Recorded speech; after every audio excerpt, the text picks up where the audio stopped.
Welcome to the Sports Entrepreneurs Podcast. I'm your host, Marcus Luer, and I'm excited to have a good friend of mine, Mr. Clive Bowen, on the line, all the way somewhere between London and Oxford today here. Welcome to the podcast, Clive. Marcus, great to hear your voice. Lovely to chat. Yeah, looking forward to really going deep into your stories here. Done plenty of homework, and of course we've had our discussions over the years, and we'll reconnecting a bit on some of those stories here as well. But let's start with where you are. I think you're in a 450-year-old house somewhere there, as I said, between London and Oxford. How are things there? It's perfect. The sun is shining. It's a clear, sunny day with maybe 20 degrees centigrade outside, which for you would be cold, but for us is wonderful. Yes. I've recently moved here. It's a redevelopment of a very, very old house. So everything is perfect inside. I love it. Yeah, great. I love that. What a beautiful place to be. Well, I'm calling from Bangkok, Thailand. So, but before we go into the details here, let me sort of quickly give an introduction of who you are. And again, it will obviously go through your career, but most people would recognize you now, of course, being the founder and managing director of Apex Circuit Design. And this is really where we're going to be spending a lot of time in of all this cool stuff you guys are doing, all the way, of course, what's happening in Miami with Formula One. But like we always do, we really dig first into how you got there. And you really have a very interesting and colorful career, I would describe it that way. How you started, and of course, then how you ended up getting where you are now. So let's start right there. Coming out of school, I guess, as a mechanical engineer, you ended up at Rolls Royce, which, again, sounds all very exotic and, of course, amazing brand. How did that all happen? And tell us a bit about the early part of your career there. Well, I think I was lucky. I studied mechanical engineer at Portsmouth Polytechnic. It's now a university, but in those days it was still very much a technical school. And what you do in your final year, at the beginning of your final year, is you start applying for positions. And there's a well-established system in the UK, it still exists, where manufacturers or employers make clear who they're looking for or the type of people they want to employ that year or the next. Right. And I put in applications to, I think, about 6 companies. I had 4 final interviews and I had 2 job offers. And one of those was with Rolls Royce Aerospace, not the car company.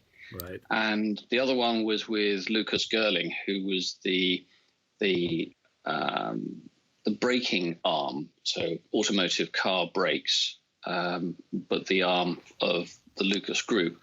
Lucas is, or at least was very famously, one of the automotive industry's tier 1 suppliers for electronics and then subsequently braking systems. And I thought that Rolls-Royce would look better on my CV, so I decided to choose them on that basis. And that basis alone, it was really quite I think that was a fairly easy choice there. I think anyone that name on any CV will look pretty good. Did you ever drive one of those during your time there? You had a chance to No. You see this? No, because years earlier the company had split, and so Armstrong Siddeley, I think, was the owner of the brand that was the car company. Oh, okay. Had split out the aerospace division. So I was based in Bristol in the southwest of England. Okay. And I did my graduate training there, which I hadn't realized at the time I took the job on was probably the best there was for young engineers. Right. And then because I wanted to move into the commercial part of the business, and because I had a mechanical engineering degree, I couldn't get into their sales or marketing team because Rolls-Royce had a policy back then, at least, of only putting people with economics or marketing degrees into the sales team. Got it. So I was put into the raw material purchase department, and I learned as glamorous so as that sounds. Do you know what? It does sound really dull, but it was a brilliant first job to have, because I was taught about contract law. I was taught about procurement and the methodology for procurement, the way you manage the supply chain, how you ensure or assure quality by checking the quality control procedures of your suppliers. And also, just by virtue of the fact that we had suppliers all around the world, I had an interesting communication with people left, right, and centre. I didn't, in fact, travel overseas with Rolls, but I did travel internally in the UK a lot because we still had a steel industry in those days. I love it. It has sort of flashbacks to my how I started. I did in Germany. We have this thing called sort of like an industrial apprenticeship, basically, right? For you work 2.5 years in a company, but at the same time you study. And I ended up working again with a very, very industrial business there. And had similar experiences. So worked in procurement, worked in all those sort of things. And you, like I said, I think it's a great place to learn, especially when we're talking about here. This is sort of later '80s, right? Where this is really, you're a young man, and I was at around a similar time there. Now we don't want to spend too much time there because there's so much more interesting things in your career there. So let's quickly kind of move a bit up here. You ended then up with a company called PPM. This was sort of a more on the commercial side already, right? It was sort of the next level for you to get in there before you then ended up, of course, and that led to the next job, I guess, to some degree with the group in Saudi. So why don't we quickly cover that a bit? How you move from Rolls Royce to PPM and then to Haldir. Well, it's not that unusual a career path. I wanted to move upwards in terms of opportunity. I could see that with Rolls-Royce, though it was utterly brilliant as an employer, it was a Leviathan. It was like being a member of a crew of a supertanker. Things moved slowly or changed direction slowly. Right. And I was hungry, I was ambitious. And so when a former classmate of mine who'd gone straight to what was then known as Wright Machinery, called me up and said, "We're looking for somebody. Are you interested?" I dropped everything and went. So I became a technical salesman for this company called Wright Machinery that was subsequently renamed PPM years later. I see. And they specialized in making equipment for the food industry, from conveying, packaging, and some processing too. And their real shtick was the snack food industry, which I didn't know at the time was enormous. And anyway, it was a perfect next job because I was given far, far more responsibility than perhaps I should have been. I was extremely fortunate to have been given a territory to look after that had been ignored by Wright for many years, which was the Middle East. Middle East, yeah. And it was a perfect example of low-hanging fruit. I arrived in places like Saudi Arabia and Kuwait to meet people who were effectively waiting for someone like me to turn up and say, "Here are solutions to your questions." Right. And it was great. I can imagine. Huge learning, right? Yeah. And I made a lot of good friends as well as customers in that region. Everything from the Halawani family, who lived at a fortress at the top of the hill just outside Amman in Jordan, to Ahmed Al-Ghamdi, who became my boss ultimately in Saudi Arabia. People who I still keep in touch with 20, 30 years later.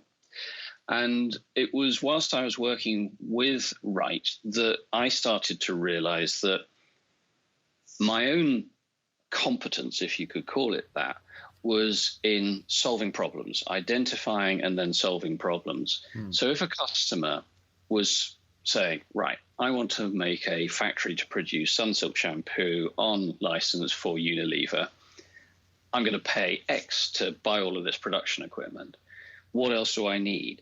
And they would come to me, and I would be helping in terms of understanding the space requirements, the building requirements, the air conditioning requirements, the power and the utilities, the planning requirements for the build of the factory, the infrastructure to the site, and all the rest of it. And bizarrely, that's almost exactly what we do today, 30 years later, in a different field. So whilst you say mine is an unusual career path, it's actually not. All that's happened is the label on the door changed. Yeah. And I learnt things that stand me in good stead today in terms of feasibility and feasibility modeling, understanding a market, and then ensuring that you've got all the key stakeholders who you need to have on your side. Yeah. No, now as usual, when you start listening to these stories, it makes complete sense. And and anyone who's listening or will be listening, we'll see that pass of exactly what you're doing now, which we obviously get to later. But before we go there, again, we're talking about 1988 to about 2091. You were with them for 3 years. So this is really, early days here, and you running around the Middle East, which is exotic in the current world. And I can, only imagine at that time even more.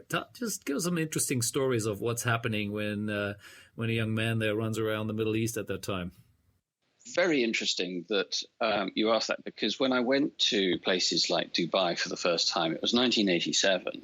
Right. And Dubai was just beginning to accelerate hard, but it was starting from the base that most of the Middle East was at the time, which was bunch of sand.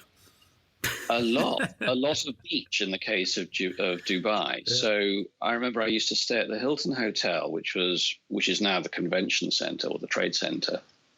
And it was at the end of the Sheikh Zayed Road. The Sheikh Zayed Road was a single carriageway road that went from there down to Abu Dhabi.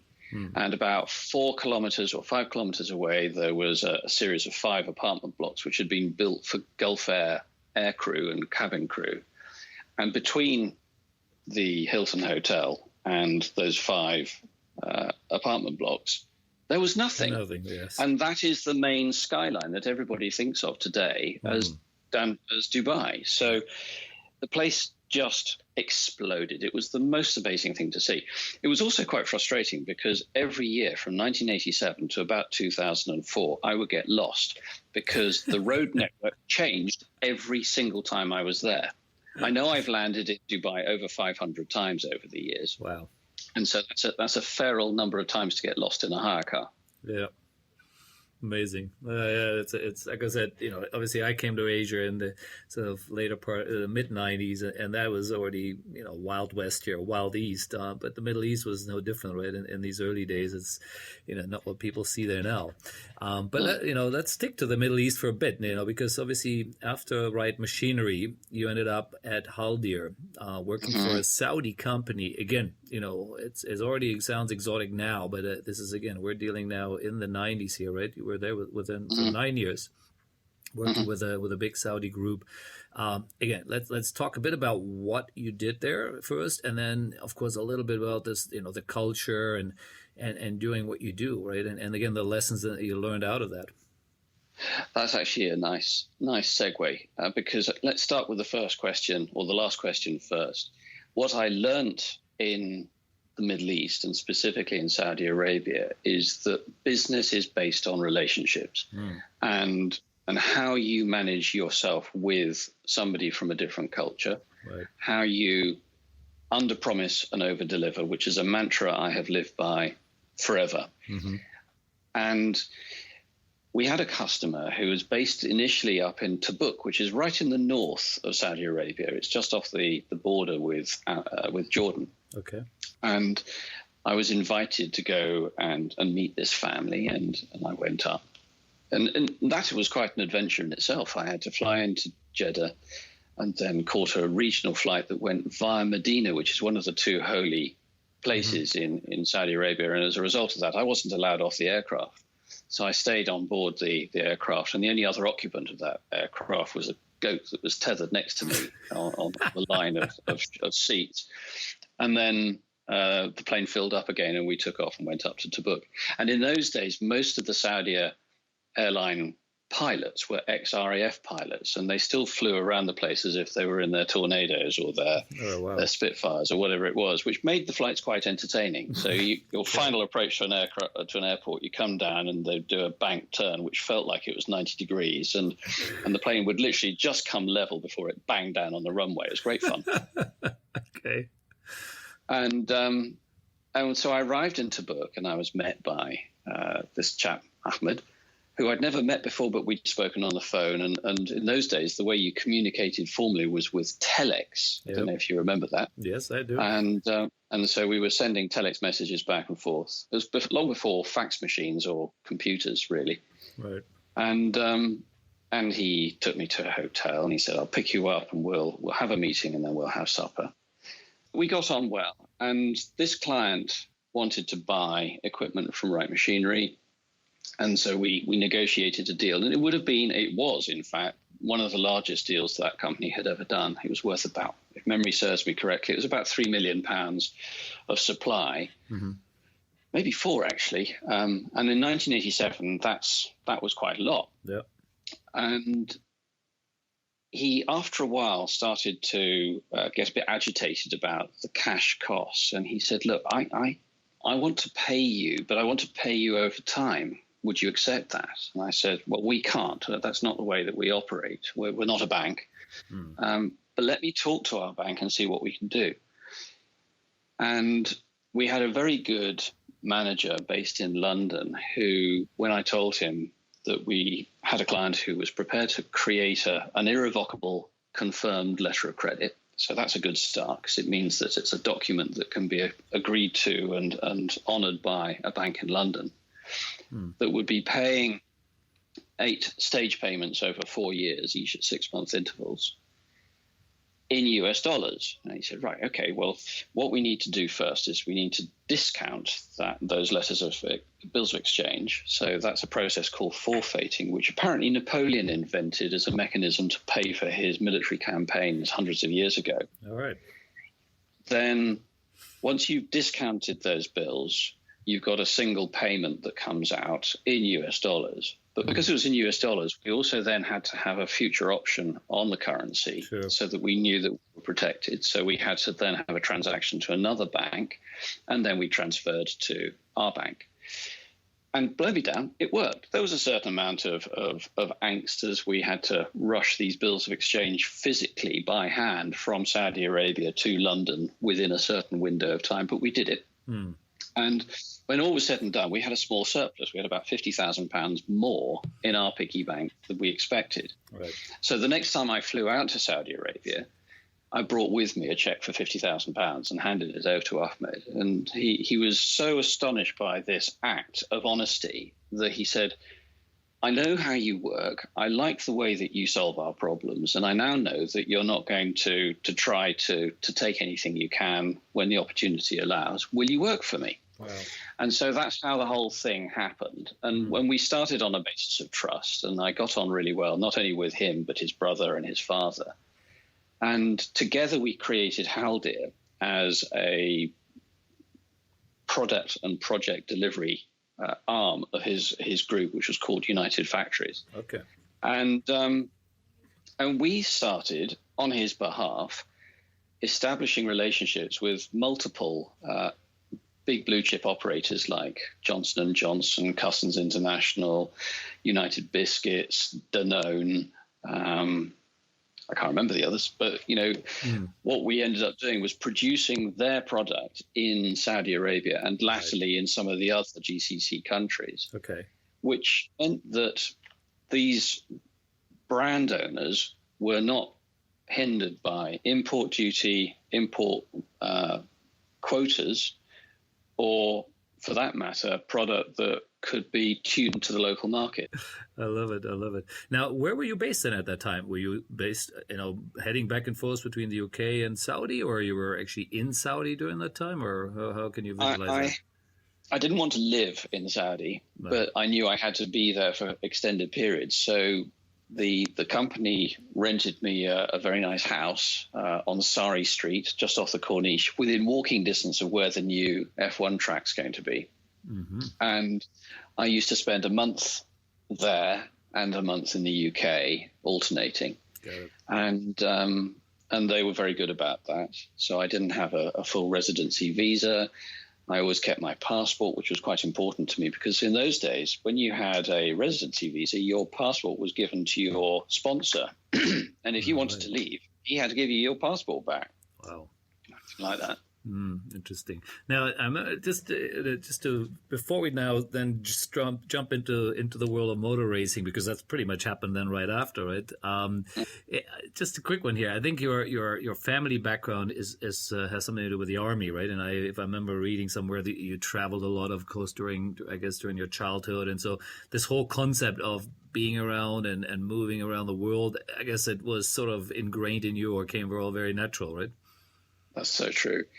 My dad was a soldier in the British Army. Right. He himself was part of the whole colonial thing in that he was born in India in 1930, went to school in India, and he left India the day before partition. And because of his Indian background, when the British Army decided that they were going to create technical arms of the Brigade of Gurkhas, first in signals and then in engineers, he was one of the young soldiers, young officers chosen to support that. And so he was, I think, the founding British Army officer of 6th, 7th Field Squadron for the Gurkha Engineers, the Brigade of the Gurkha Engineers.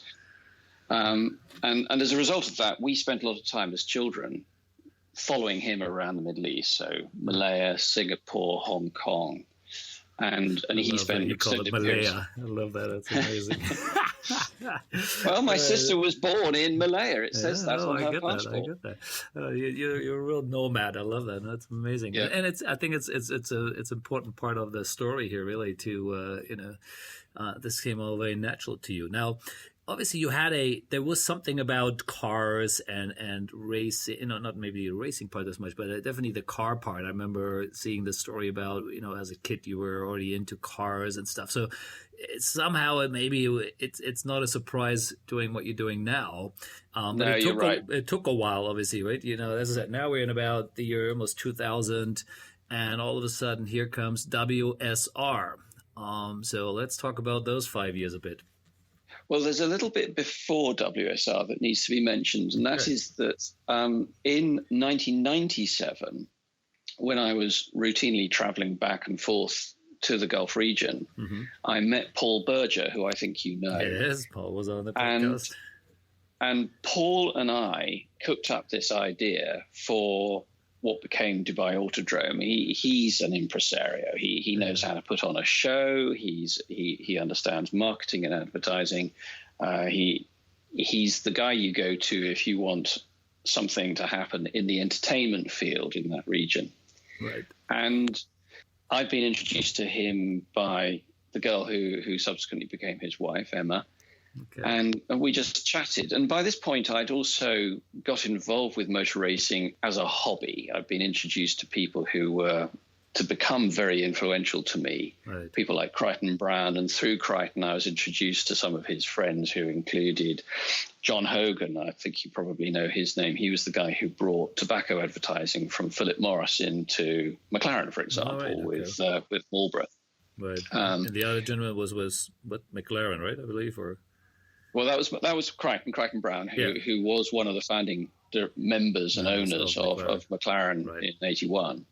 And he introduced me to Charlie Whiting, who Charlie then became something of a mentor to me. He was enthusiastic about an alternative to get involved in design. And he knew what I did professionally, and he could see the parallels between what I did professionally and what would have needed to be done to deliver on race venues.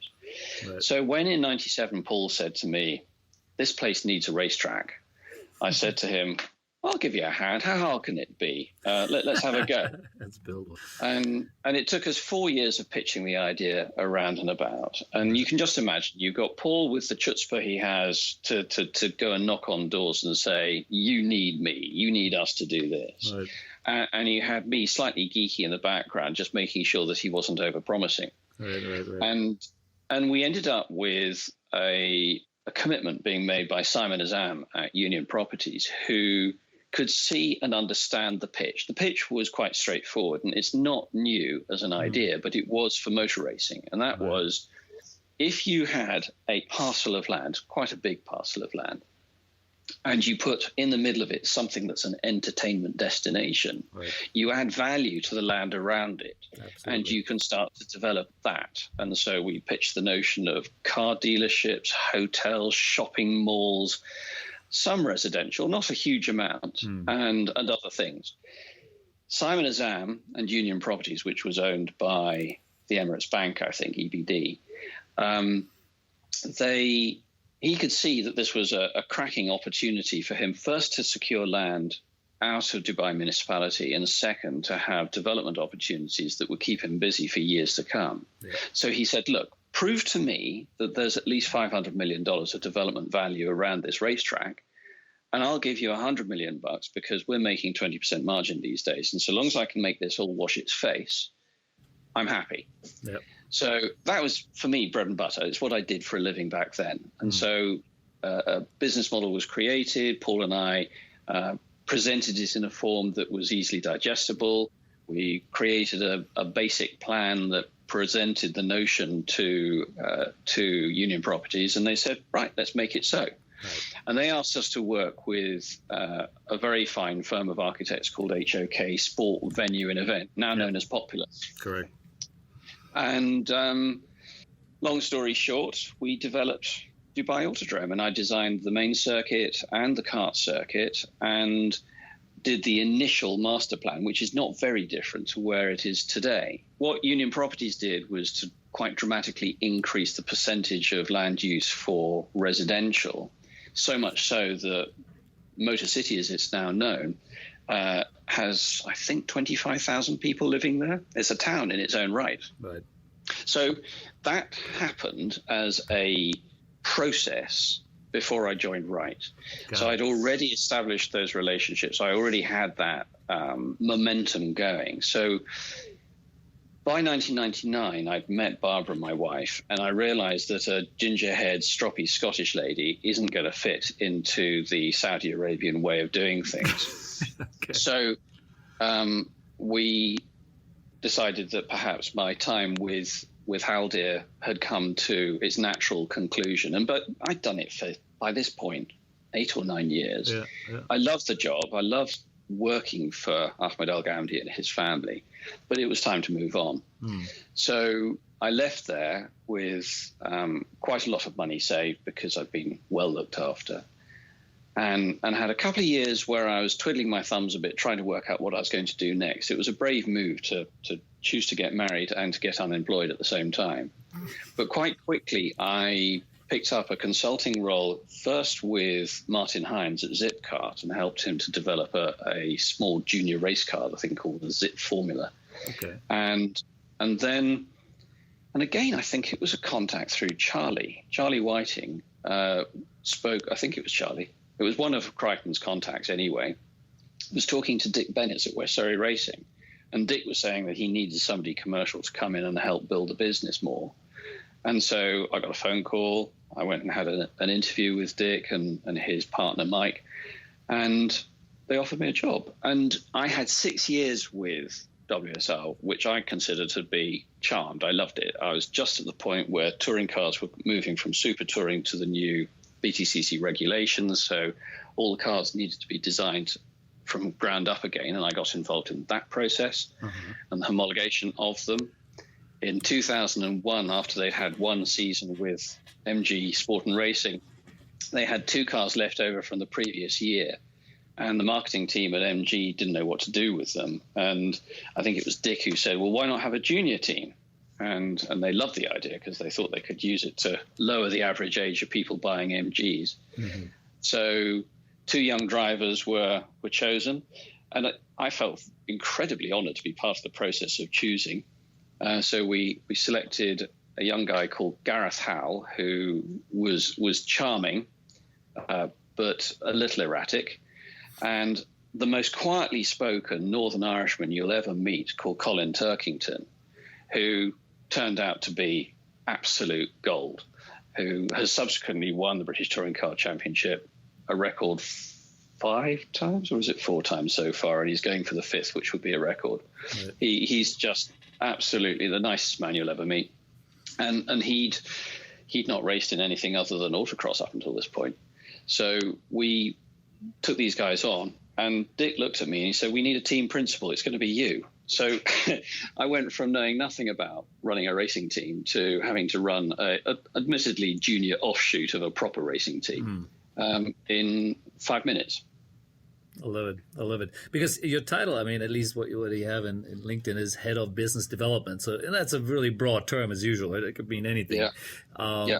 And so so at the end of the day, you ended up managing the team, I guess, right? So besides some of the other parts you mentioned earlier, or what other parts were there? I managed a bit of the team, so I was never running the main touring car team. That was very much Dick and Mike's thing. But I was asked to look after the junior team, which was in itself an exciting time. But I was also looking to bring in revenues for WSR from other sources. And of course, at this point, I was still flying out to Dubai to try and get this Dubai Autodrome concept started. And in 2002, we got the green light to start design and engineering. And I needed young draftsmen to convert what I was drawing by hand and calculating in longhand. And just to put things into context, the engineering that was required for Dubai Autodrome in 2002 is exactly the same as today. Right. But the design tools just simply didn't exist back then. So it took me 3 weeks to calculate by hand the long section to fit the form of the land. And that's part of what I used to do in any event in terms of land planning. Right. But to apply the FIA guidelines on that. And then I had a young technician called Drew McDonald who would then convert that into the CAD environment, and we would issue these drawings out. And we were using a piece of software called MX, which had been developed really to design golf courses, the 3D shape and form of golf courses. Right. And collaborating with Charlie to come up with something that was going to be interesting, but also applied his thinking. So Dubai Autodrome was the first race circuit that the FIA approved with a Grade 1 license that had only asphalt runoff. Right. That in itself came with a sting in its tail that we only find out 20 years later, and I'll talk about that in a minute if you want. But the track opened in 2004. It's a popular place for racing. It's never hosted Formula One, sadly. Right. Yep. Even though it's one of the few racetracks around the world that does have a Grade 1 license and could. And equally, it was approved by FIM for a Grade A license for MotoGP, but again, no deal was ever done to hold a MotoGP event there. Yeah. Its biggest event is the 24-hour event each year, as you know. Correct. Yeah, and we covered that in quite detail with Paul. And it is sad, right? I mean, to some degree, you have this beautiful facility there, and really what it meant to be for, which is, I guess, driving at bringing in the biggest of the biggest races here. It never happened, right? And it's not. It's hard to explain, really, I guess, why that. What's your short version of it? Because so we well, what's interesting is that there wasn't an imperative to make it commercially pay its way in the same way as you would need to normally with a race circuit. Because if you remember, the way we sold the notion to Union Properties was it's going to cost $100 million to do this, but I said to Simon Azam, it will never pay for itself. And he took that quite literally. And so he said, fine, this development here, Uptown, I'm going to put $30 million of sunk costs for the Autodrome into it. This development here, the green community, I put $25 million into that. And all of the other ones, the hotels and the theme parks and things that some of which are still... Took margins from everywhere else, right? So it meant that the 260 hectares of land on the inside that was the Dubai Autodrome site had no invested cost associated with it on the books. It didn't have to justify its existence with a P&L. All it needed to do was to wash its face operationally, which it did and does to this day. Right. And yet, amazingly, there are other things that are worthy of note here. We intentionally made the kart circuit something that was bigger and better than had been done before. We intentionally made sure it was next to the street where all of the shops and the nail bars and the supermarket and the restaurants were going to be built and have subsequently been built.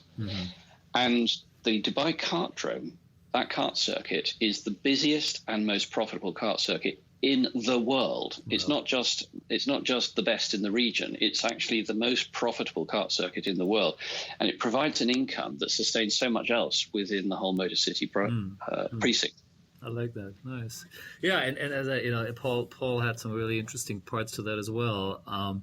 Now, for you, obviously, from the looks of it, that is really what then at the end of the day got Apex Circuit Design started, right? Can we use that? Absolutely right. That's your quite starting right. point, right? So I was at WSR. By 2006, I could see that I could make a business out of it. Dick and Mike were very focused on racing. That they are racers through and through, and weren't particularly inclined to do what I knew I needed to do, which was to invest in a business in and of itself. Right. So when I said to Dick, look, I think the time has come for me to move on in 2006, I did. Drew joined me. He was happy to make the move. And so I had my first employee with my own dollar in 2006. And Apex Circuit Design was born in the dining room of my house. And well, let's talk about that 15-year journey which you've been on now since 2006. So, after Dubai, I guess, was done and handed over, what was next? What sort of how do you move on from there? Well, the first one was a calamitous decision commercially, but was exactly what I needed to get the ball rolling. And that was a project called the Iceland Motor Park. We had been introduced to this client, Willi Williamson, based in Keflavik in Iceland, who had this notion of doing the Dubai Autodrome all over again, but this time in Iceland. In Iceland. Okay. And it all started well. Again, we worked with HOK Sport, and we got to the point where we started building the kart circuit, and then 2008 happened, and the global financial crisis hit everyone hard, and no country more so than Iceland. If you remember, it was almost seen as the grain of sand inside the pearl of that explosive and catastrophic financial meltdown that went global. It was two banks in Iceland that started it all off, if memory serves. Oh, really? Wow. Okay. I don't remember that one. But okay, I'll believe you.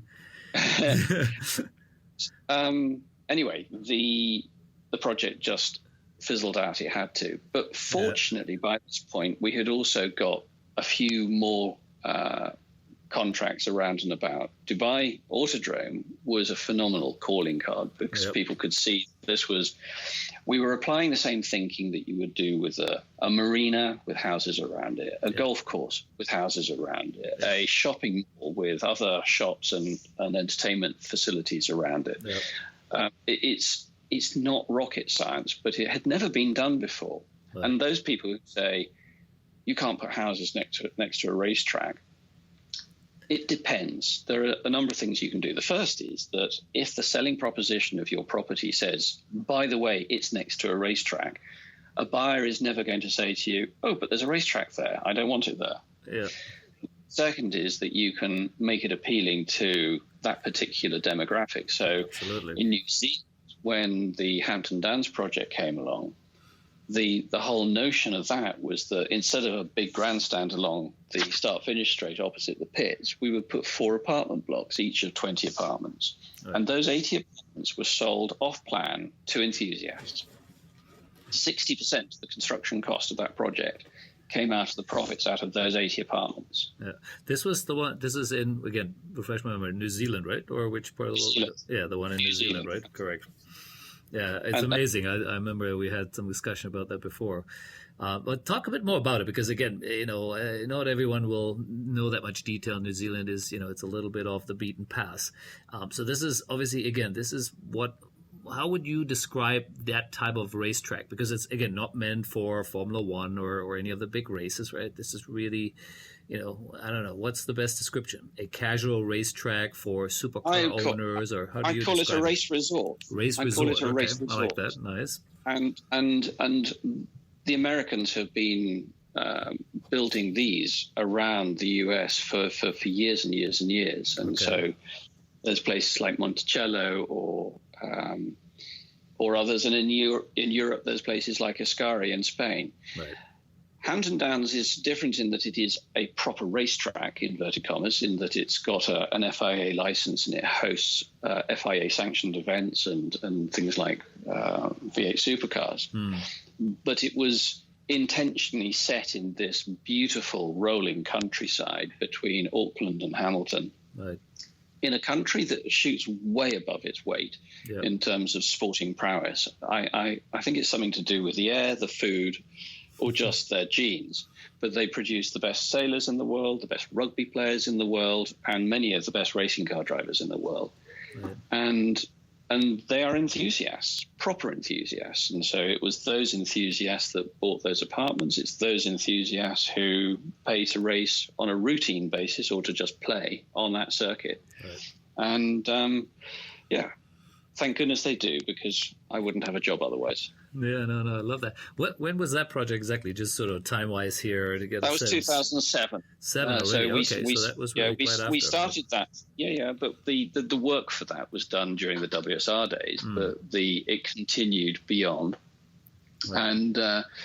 And then we did some smaller projects, but they were no less important. We did the Alphasam resort in Abu Dhabi, which had a kart circuit, a motocross track, a wakeboard lake, an equestrian park, a shooting club. I didn't do all of the designs for those other bits and bobs, but to have been associated with that and to do the kart circuit design and to be a key part of the master planning team for the overall venue was great. And that's on that patch of land on the mainland in Abu Dhabi, directly opposite Yas Island. So this was built before the Formula One track. Right. And we also got the commission to design and build the Bahrain International Kart Circuit, which was then became the most expensive kart circuit ever built at $10 million US, working for the Khalifa family and for the BIC team. Right. And that was a wonderful experience, great client and great project, and a very popular racetrack. And it sounds like, again, your Middle Eastern relationships, which you clearly built, over decades before that, they came into fruition here a bit as well, I'm sure, right? That's right. That's absolutely correct. And we also started work in places like the Nordic countries. We won the contract in 2008 or 9, I forget if it was 8 or 9, in a public tender for the Paris F1 race, which tragically got cancelled because there was a change of president just at the point they were about to start construction of the circuit. And Francois Hollande came to power on a green ticket and was promoting electric vehicles. And you can understand his conundrum. He had a Renault factory next to where the circuit was to have been built, which in itself was next to the River Seine. It was a beautiful location. Right. And that Renault factory is now where they make the Renault Zoe zero emissions electric car. All right, okay. And he couldn't really compute this notion of having a super environmental argument for his electric vehicles next to F1. Yep, I can see. So it got the chop. But we by this point had managed to get ourselves recognized as being worthy of design for F1. It was about the same time that I was flown out to Korea to have a look at the site before that went ahead into actual construction. That was designed by Herman. Right.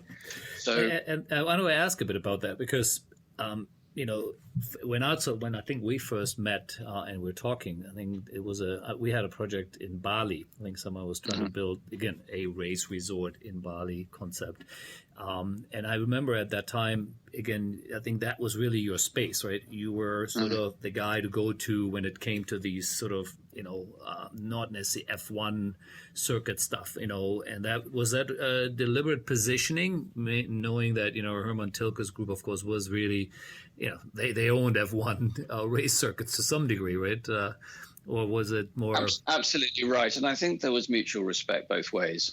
I count Herman as a friend. He's a genuinely nice guy, as is his son, Carsten. And we frequently communicate. We recognize each other in our space in the market. And I think it's worked for the thick end of 20 years. There are more people now who design circuits than there were 20 years ago, which... I'm not sure if that's a good or a bad thing, but it's not something that I can influence, so it's just a thing.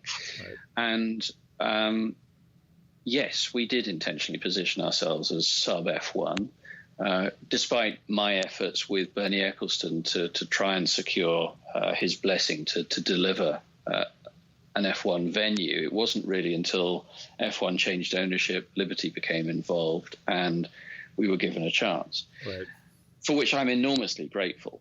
But it's a big bad world out there, and it's a very specialist, very niche industry. And Tilke, as an engineering and architectural business, is the finest, or I'd like to think now equal finest, was the finest provider of that knowledge, that competence, that ability to deliver in a very short time frame to an incredibly high standard.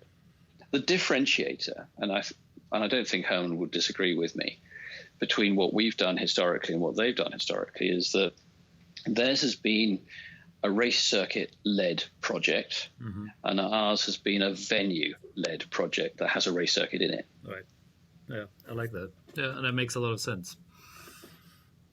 And now, again, before we kind of move on a little bit into sort of, obviously what you're doing now, there's a couple other examples maybe where people do really get a good sense of the sort of circuits you guys are building, as well as saying, how long does it take? When you think of a race circuit on its own already, right? It's obviously a long process, but with all the stuff which goes around it, getting approvals for the land, and finding the money, and God knows, those are really long-term projects here, right? And then half the time, not half the time, but certain times they kind of stop and go, and right, and everything changes, like you said, because of changes in governments or changing, the guy runs out of money.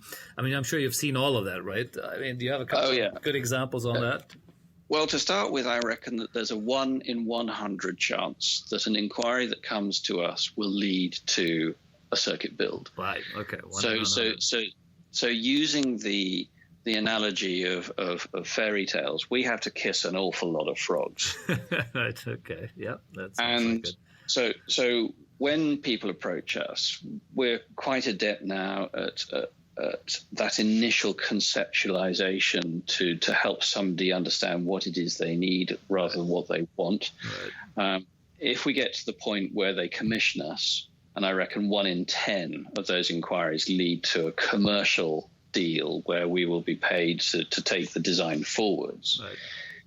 1 in 10 of those projects will ultimately lead to something that gets built. It's a sweeping generalization, and some years we do better than in other years, but that's how it's panned out. And if you look at our project codes, we're up to project code 200 and something, and we've built 20-something racetracks. Okay. But if you look at our P codes, which are prospect codes, they're in the 2000s. Wow. So each time we get that call, they then get their numeric number, and it's easy for us to trace how these projects are successful or not. Yeah. I think what's happening these days is that there is a much higher strike rate because we tend to be approached by people who are much better informed. The internet has changed things enormously. So there's so much more research that people can do before they start just by Googling. And so a lot of the education, inverted commas, that we need to go through with a prospective client can be done just by looking at your smartphone screen or your computer screen. Yeah. And so we're seeing faster turnarounds, but it is still, on average, 5 years from first call to first track activity. Wow. Now, again, I promise you, I wouldn't have the patience for that. That's not the type of business which I think I could ever run. It would drive me nuts if I have to wait that long for every deal to finish. How do you deal with that? Is it just you are of that sort of built-in mentality and the patience that you just know it takes that long, or how does someone manage that? Well, red wine's a great help, but yes. But I think that the truth is that you just roll with it. Right. I think that the parallel with what I used to do with an inquiry or a first bid that we would make to an OE like United Biscuits, and from that initial inquiry, the process of decision making, and then the process of feasibility modeling, and then the process of engineering and design, and then land acquisition and planning, and then subsequent build, is a direct parallel with what we do with race circuits. And so for that reason, I was already going into the notion of Apex and my business there, knowing that these aren't click your finger jobs. Right. And so I knew that I had to have pipeline. I knew that I had to be out there, forgive the quote, kissing those frogs, to have a multiple number of opportunities that I'm trying to juggle to get to the point where one of them would lead to enough income to justify the employment of a team that costs in cash terms about £1.5 million a year to do nothing. So whether they're working or not, it's still costing that. So we need that as an absolute minimum margin to make out of the work that we do. Yeah. I mean, I have to say that you need an incredible amount of patience to it. So how big is the team right now? How many people you have full-time or sort of part of the team? Full-time, we're up to 13, or was it 14? It's, we've taken on a couple of new folk just recently. Actually, I think it's 14 now. We've got a full-time member of staff in China. We've got 2 full-time members of staff in the USA. We've got part-time members of staff in Australia and in Dubai. And then the rest of the gang are in the UK. Right. And I guess then you bulk up and the project started to kick in, right? That would make sense, right? It's a project-based hiring then, right? That's right. I like that. Really interesting. Now, before we go a little further into some of the other stuff here, what would you consider, and maybe you mentioned one already, was Paris. What would be the greatest track never built, or the greatest concept never materialized? I would never be so arrogant as to say that Paris was going to be the best track never built, because it was, by definition, relatively compromised. It was not the biggest piece of land. It was constrained by both budget and site. It was next to the River Seine, so aesthetically it was quite pretty. But in terms of a race circuit, it was going to work. We had the professor as a consultant. That was great fun. Having Alain Prost giving his advice was wonderful, and I thoroughly enjoyed that. And I think he did too, truth be told. So we certainly massaged the sequencing, and we haven't talked about the philosophy of design yet, but the sequencing of corners is something that I've learned is much, much more important than what people tend to focus on, which is individual corners. Okay. And so he was great at being able to understand the mindset of a racer. Of course. But there is an interesting analogy here. If ever you ask a racing driver to draw the track they have driven on, it will never look like the track that they've driven on in plan view, because they're thinking of it from the tunnel vision perspective of what they see as a driver. Mm-hmm. And so they don't think in arcs and radii. They think in terms of G and how long they have to apply a turning lock. And so there's a strange disconnect between what you actually see in plan view with an engineered track drawing and what the driver thinks they're driving. Right, I love that. Now there are some who are better than others, but that's the general rule. But I have found it really interesting that if you ask the same question to 2 or 3 race drivers in the same championship, what would make a better passing point here? What would make a better sequence here? There's very seldom a consistency to their answer. And in fact, I get more out of talking to the race engineers than I do out of talking to the race drivers, because it's the race engineer's job to give the race driver the best car. Yeah. And so they're the ones who understand best what this dynamic object on a static environment needs to do to perform best. Yeah. All right, let's stay there for a minute, but I do want to come back to what maybe was a project you guys were working on and unfortunately never happened, which you would have been amazing. But let's stick to where you are now. So how do you design a racetrack, right? Where do you even start? And like I said, what makes the ultimate racetrack the ultimate racetrack? Tell us a bit about that from the great insight. Okay, well, it probably. I'm not going to give you a straight answer, I'm afraid, because there isn't a straight answer, because the greatest racetrack depends on what it is you're driving.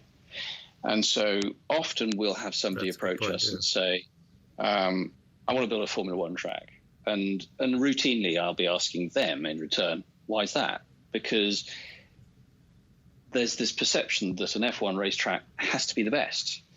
Well, it is, but it's being designed for cars that are the best and can do things that no other cars can do. And if you're trying to create a venue that is going to survive on the basis that the likes of you or I are going to drive something snazzy that's a road car around it, they're going to be bored very quickly if it's a Formula One track, because you have to engineer a Formula One track within the constraints as defined by the FIA for an F1 car, not for a 911. Absolutely. Yep.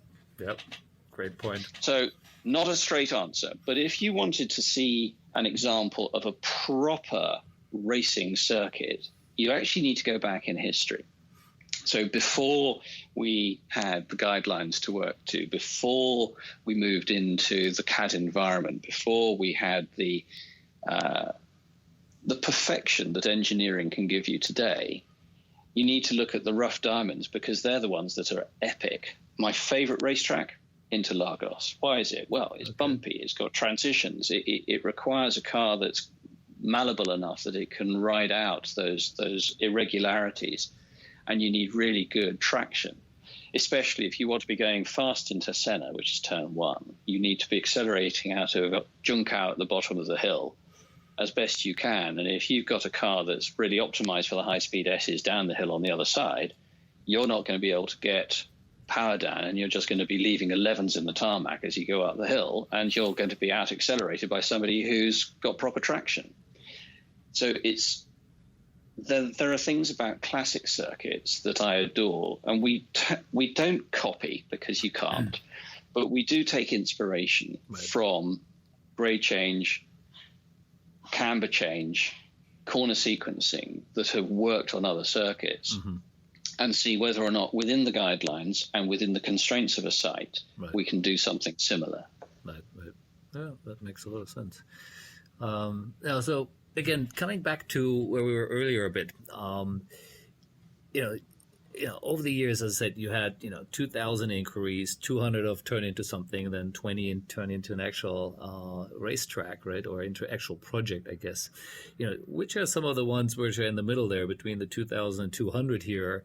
Like, if they would have happened, that would have been just the most amazing location and scenic, maybe place to race for. Pick one. Just one. Okay. Let's have a think. I'm very fickle. I tend to forget failures, and I consider one that doesn't go ahead as a failure. But though we were approached, we were approached for a very, very long racetrack. It was Saudi Arabia again, actually, and it wasn't the Qiddiya project that is today that is going ahead.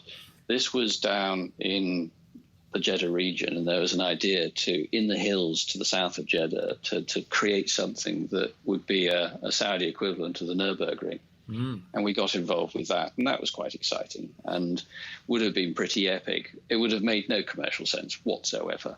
Okay. But it was an entertaining idea. The tracks that have been built that are, I think, properly exciting, New Zealand is one, Hampton Downs, because the grade change there is lovely. Right. I think Herman Tilke's work for the Istanbul Park was inspired. I reckon that's one of the finest circuit designs in the last 20 years. I think the new circuit that's just in construction, which is only a grade 3 track in Norway, is going to be a modern classic, because we were able to literally form the land to suit our requirements, because the whole site has been made using the spoil out of the world's largest titanium oxide mine next door. And it's set in Fjordland. So we had, in places, the fill of this rock is over 80 meters deep, which is unheard of. But because it's a very hard rock, it's very stable and it's not going anywhere. And so we've been able to create this very organic and quite classic-looking shape with grade changes, with crests and dips through the corner sequences. So there's a an homage to the corkscrew at Laguna Seca and other similar corners around this track, and that's in its final stages of construction right now. It's going to be called the KNA Raceway, or the Arctic Raceway, I think. I love it. You've done a track in China as well? Have you done any particular work there? Yeah, we've done a lot in China, actually. The big calling card, if you like, the equivalent of our Dubai Autodrome, is the Zhejiang International Circuit in a place called Shaoxing, which is about an hour and a half by train from Shanghai. Right. And it's a perfect example of a race resort. It has a 5-star hotel. In fact, it's knocking on the door of a 7-star hotel. It's very, very boutique, very, very smart. Associated next door to it is a clubhouse that has phenomenal restaurants and a very high-end members club. And that's connected to a grandstand above the hospitality, above the garages. And then you live in Asia, so you know exactly what I'm talking about. I had, when I saw this site for the very first time, an immediate image of that blue pottery where you see a landscape painted on the pottery, where there'll be a river, a mountain, a pagoda, a hill, and a character. Right. Do you know what I'm talking about? Yeah, of course. And this site was that painting. Wow. There was this very, very steep hill right in the middle of the site. There was a river running through the site. And so the idea that I had in my head was to create this vista for anybody who's sitting either in the hotel, looking out on the track, from the clubhouse looking out on the track, or from the grandstand, to have this sinewy race circuit painted over that vista. And I think we did it. I think we got away with it. Amazing. And this track is what, about an hour outside of Beijing, is that correct? No. It's an hour and a half south of Shanghai. Oh, from Shanghai. Okay. I'm mixing it up with another one. Because one of my buddies, he has a similar resort track just outside of Beijing. But that's thinking of a different one here. It's amazing. Building another one. We're building another right now in a place called Wuxi, which is close to Wuhan. Which I think is going to be an exciting track. And that's in partnership with Golden Port. So Jim Ye has been developing the Golden Port brand in China with, I think, 3 or 4 Golden Port circuits. And then there's a number more coming that will be franchises of Golden Port as a brand, but which will be built by local developers in regions around China. And so we've finished the design of one, which is just going into construction, and we are completing the design of a couple of others now. What would you sort of, at your sort of average, typical customer, maybe not average, their typical customer, is it a property developer coming to you, or is it the municipality or a state, or what's the sort of, which are the most folks and the successful ones who would come to you? That was a very well worded question.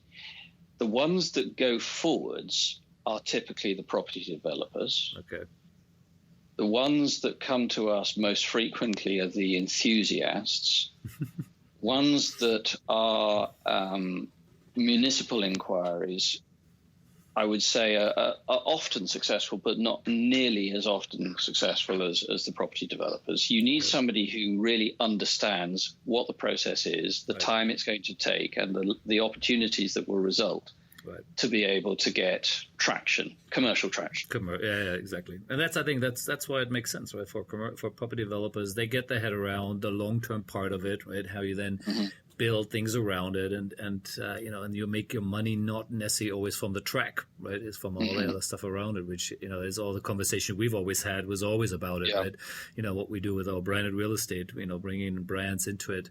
That is always one we looked at whenever we had that conversation, including what we had recently here out of Thailand, where that's not done yet. We'll come back to you on that. It's just a beautiful idea, and hopefully one day we'll have a chance to work on that together. So fingers crossed. But before we crossed. Yeah, exactly. Before we wrap it up here, I'd really want to talk about Miami F1, which obviously is something which is keeping you very busy. I know, and obviously was a big success, and as well recently announcement here that you guys are were awarded with it or won it, whatever you want to call it. So talk about it. Let's talk Miami and let's talk Formula One, which in itself already sounds super exciting. It is super exciting, but it's also, as you can imagine, not the sort of thing that we can talk so much about at this point, because it's still an evolving situation, Sure. one where there are very important people who we need to ensure are protected, and the process we're going through is no different to any of the others that we have multiple times before. Mm-hmm. We've got the added interaction with F1, which has been fascinating, and working with their engineering team, who are very clever. I have to say that that's been a wake-up call, realizing just how much analysis can be done by F1, which no one else does. Right. We're working with a super, what's the word I'm looking for, efficient and aware, commercially aware client in the form of the Hard Rock Stadium and their owners, Right. and a very competent team there as well. So it's, for us, we're suddenly surrounded by the A team, and that's been an exciting exercise. The track will speak for itself. I think some people have seen the videos, others might have seen the plan views. I can't really talk to it other than to say that it's been a pleasure collaborating to develop the circuit within the constraints of the site, within the constraints of the planning that was granted for it. And we are now flat out on getting ourselves to the point where construction has started. Right. There are contractors on site. There's drainage equipment arriving on Monday. There's a lot happening, and there's a lot to do. And what's particularly interesting is that this is one of those incredibly busy venues that hosts music concerts, football games, soccer games, major tennis championships, and much else besides. And so the choreography is so much more complicated than would be the case with a completely greenfield, blank piece of paper starting project. Right. Yeah, that makes sense. Now, for not everyone would have seen the video or maybe even read or seen pictures or images of it. Maybe describe it just a little bit. We're talking Miami. People can get their head around what is Miami, but is it sort of street racing? Is it mixture of street and circuit, or what is? I think you could call it a hybrid. Okay, you could call it a hybrid. So whilst it sits on a site that is a big major US football stadium, it is a completely new build circuit from start to finish that is every bit as competently developed, designed and built as would be the case for a permanent racetrack. Right. But obviously there are components of it that will have to be taken away annually, because the site has to continue to work as a venue for all of these other things. So it's that itself is quite a challenge, and there's not much more I can say than that. I'd love to, but there are also other people whose sensibilities we must respect, and it's a good project. I think it'll be a great racetrack. So yeah, it's big for us because it's that first tick in the box that says yes, we can and we have done an F1 venue. Right. Do you know what? It's no different. It's the same engineering. It's the same process of design. It's the same systems that we've got and have developed for 20 years on other race circuits. Right. And the only difference, I suppose, is the audience who will observe our work and the clients with whom we are working. And we're very, very mindful of the fact that they are leading the process. We're very much supporting them. Right. Got it. When is the race supposed to start, actually? I can't remember right now. When is the first Miami race on the list? Well, it's not officially announced yet, but it'll be sometime in 2022. Got it. Okay, cool. Well, look, I'm looking forward to it. I love F1. Always been following it my whole life, and even though it has had its stale moments when we have the same person keep winning over and over, But I think it has, I definitely enjoy what they've done the last year or two, also with Netflix and other programming, where I think it brought some new interesting light back into it, what it really takes to be a driver and what these guys are doing in these machines. It's just incredible. So I'm looking forward to seeing Miami becoming part of it, and of course seeing you being part of that and your design there eventually. So, bless you for saying that. Thank you. No, it's amazing there. Now, as we wrapping it up here, and as I said, I definitely wanted to keep that Miami there for the tail end. But is any other, outside of Miami, is any other interesting project you guys are working on right now worth mentioning? There are. Can I mention them? I'm not going to mention the actual location, exactly. but there is a project that we're working on right now that is in Southeast Asia that is going to be stonkingly good. If it goes into construction, it will be on an island. I can say that. Wow. All right. It's an island with a lot of topography, so the track is going to be sinewy and will be following that topography. Right. And it will be a race resort. So you won't have to travel too far, Marcus, for your next kick. I love it. Now, it sounds amazing, and hopefully eventually you can tell me a bit more about it. But I look forward to that. And as I said earlier, hopefully there is still one of these days we can work together too with similar ideas here. For sure. But Clive, thank you for your time here. It is a Saturday. I know you had your little girl with you there, so I want to make sure you get back to her. But we had a good hour, covered some really good ground of your interesting career, and now I think it makes a whole lot more sense how you got to where you are and the success you've had with Apex. So first of all, I wish you a great weekend there. Stay safe, and all the best with Miami and, of course, what you're doing here in Southeast Asia. Thank you, Marcus. It's always a pleasure chatting. Definitely. Have a good one. Take care, mate. Bye-bye. Bye-bye.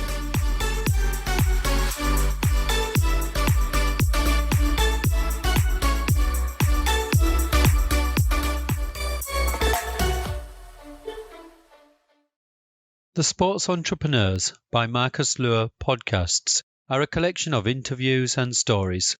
All content in this podcast is the copyright of Marcus Lure. Reproduction and distribution of the presentation without written permission of the owner is prohibited. All rights reserved.